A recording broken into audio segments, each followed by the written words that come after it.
Well, as the anniversary of Quebec's first COVID-19 lockdown approaches, a pair of organizations are using the milestone to gather donations for food banks in Montreal. Their goal? To help those suffering financial losses because of the pandemic. Franca Mignacca has more. Volunteers from several parts of the city gathered in Dorchester Square today to raise awareness for food security issues in Montreal.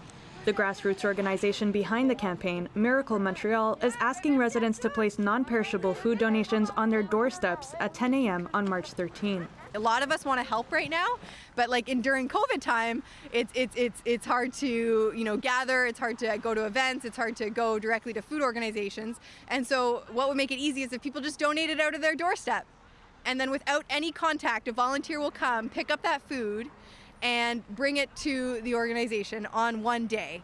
The donations will then be given to 100 different food banks in Montreal. Montrealers can register their donations on the organization's website so that volunteers know where to go. Volunteers like Leila Ben-Khaled, who will be picking up food donations in St. Leonard with her 10-year-old son. Especially for this condition with the COVID, people need to help. So I'm here for help my community. If I can, why not? Miracle Montreal hopes to get 10,000 volunteers to help with the initiative. Elsewhere in downtown Montreal, a group of 50 veterans from across the province handed out donations that they've been collecting over the past few months.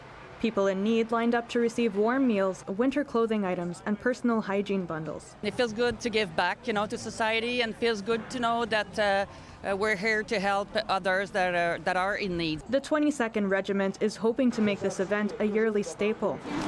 Back at Dorchester Square, Aitken says donations are needed now more than ever. What has happened and what food banks have seen is an increase in demand, and on the Montreal Centre du Grand Montréal's website, it's 28% of Montrealers have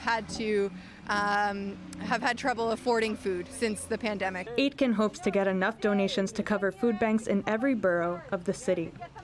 Franca Mignacca, CBC News, Montreal.